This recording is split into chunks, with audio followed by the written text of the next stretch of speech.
Offensive lineman Dennis Kelly is signing with the Eagles, per source. Kelly has 54 career starts, including 15 in his first stint with Philadelphia from 2012 to 2015. I thought I recognized this name, and sure enough, this is the Dennis Kelly from Philadelphia back in 2012 when I was in high school. Wow. And this is a guard move, too. So let's break down the newest move from the Philadelphia Eagles here a couple of days before training camp. Now, this is interesting, Josh.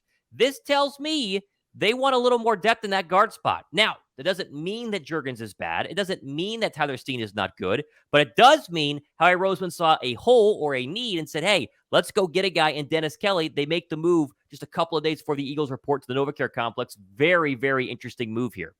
That is very, yeah, and obviously just breaking now, so we're kind of figuring out and trying to learn as well. But that name was familiar. I was gonna say, isn't he a tackle or no? Is he a guard? Because I thought he was a guard.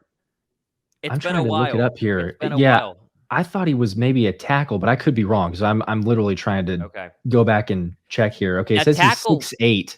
He's got it. Yeah, he's tackle. Got to be a tackle. Okay, yeah. So he is a tackle. I thought he played guard for us, but I must be wrong on that one. Okay, so, but either way, I mean, yeah, some depth there, which I think is what we were hoping or wondering about. Granted, we were probably thinking more so the guard route with DJ Fluker being rumored for a while, or possibly, should they bring him for a workout? But, it's interesting here because we've talked about depth and obviously injuries can affect that. So, I mean, I like it. You get a guy signed in who's been in Philly before, used to it, a tackle who's, played fairly well. He's been in the league for a while. So, if you have to have him in a press situation where hopefully not, but Lane gets injured, or I don't know. I'm going to have to double check again. Cause do you know if he's left tackle or right tackle or both? Cause I was going to say he might have flexibility in both sides, but either way, for injury purposes, you can't have enough on the trenches. We'll just say that. Let's go ahead and figure out some news here. He plays left tackle. And let me see. Obviously, previously played with the Indianapolis Colts. We're doing ahead and re-signed with the Colts back in 2022 and then was let go this offseason is what I am seeing right now. So, again, this is not somebody that I am super familiar with overall, but he also is a swing tackle. So he was more of a swing tackle with the Colts is what I'm reading right here. And in 2022, he played in 16 games, 3 starts, and he did 192 at left tackle and 48 at right tackles. I throw this up on the screen. So we're learning with you guys. Obviously, he tagged in at left tackle, but then didn't play there again until week 9. So week 6, it looks like, then came around. Depth is obviously the signing here. So I was initially wrong about him being a guard. Looks like he will not be able to even move to guard. If that was the whole idea, was wanting to move him to guard, doesn't make a lot of sense for that to go ahead and happen. But this is a move for Philadelphia that will be a depth move.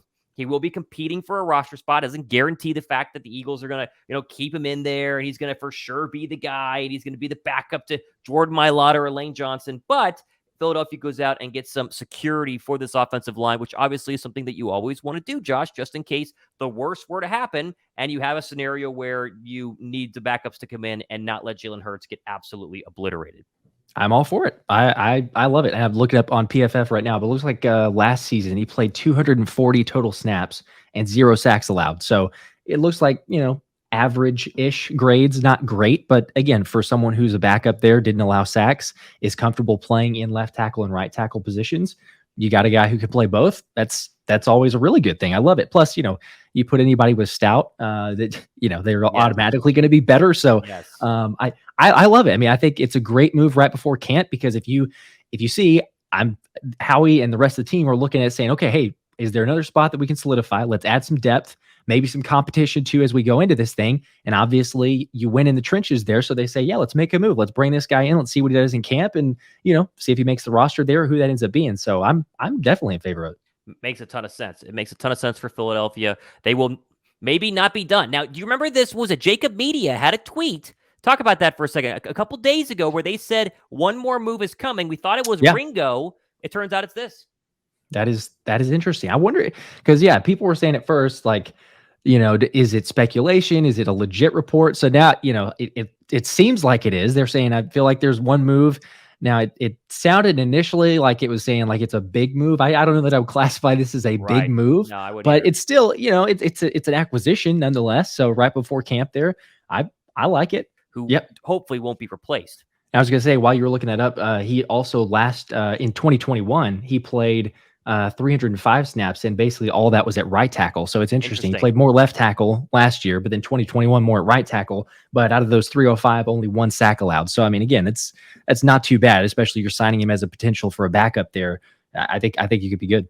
Jack Driscoll obviously is your tackle number 3 right now. He's the person that comes in, heaven forbid Lane Johnson or Jordan Mailata were to actually, get injured and fall out of the starting lineup. Then Sua Opeta. And Opeta's been one of those guys who's on the practice squad, who's been kind of lingering around. He's been at Stoutland University now, I think, for 2 seasons. That's kind of the 4th position that would be guaranteed to make the roster. You're only going to keep 4 tackles, and the rest will go to the practice squad. Julian Good-Jones, you have Tyrese Robinson, Fred Johnson. You have a couple of guys here trying to actually make this roster. That's where Dennis Kelly slides in to actually potentially try and be a backup or a backup, but obviously still make a paycheck. Yes, as we see from Ryan Campbell, just mentioning right now, he was in Philadelphia from 2012 to 2015. It's a recognizable name when you read it on Twitter, you hear us talking about it, but it's not a mega signing. It is a signing for Philadelphia, and obviously a big enough one to mention it. Cheesesteak just said it. Can never have enough offensive linemen. There have been times when Philadelphia didn't have enough offensive linemen. They've learned from that. Same goes for corners, right? A couple years ago, they didn't have enough corners. A couple years ago, they didn't have enough wide receivers. They're learning from their positions of mistakes, and now wide receiver and corner are the biggest strengths on the Philadelphia Eagles. They're doing the same for the offensive line. So good stuff there. I agree. I love it. And he said, status on Penny. Is he limited right now in any way? Come on out here. I'll take you surfing. Vanny, of course, won our our jersey giveaway, which still has not shipped, by the way, for all the people. I know I saw Tyler Wallace in here a little earlier. I've got notification those Carter jerseys have shipped, but hopefully soon. Vanny says, I don't know. Penny's fine, right? We had OTA footage of Rashad Penny running around. I don't think that he's in any way injured, right? I think it's going to be just fine.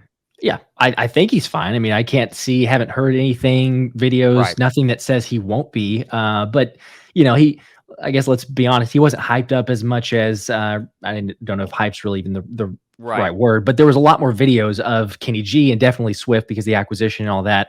And even Boston Scott. So there wasn't a whole lot of highlights of Penny. So I don't know, maybe if you want to look into that and say possibly, but I don't think so. I don't think there's any sort of inhibiting factor there. It's more so he's not a great pass catcher. That's not what he's known for. That's not what he does. And so there's only so much you can shine in OTAs. I just think it's kind of like, but you know what? We're going to wait and see.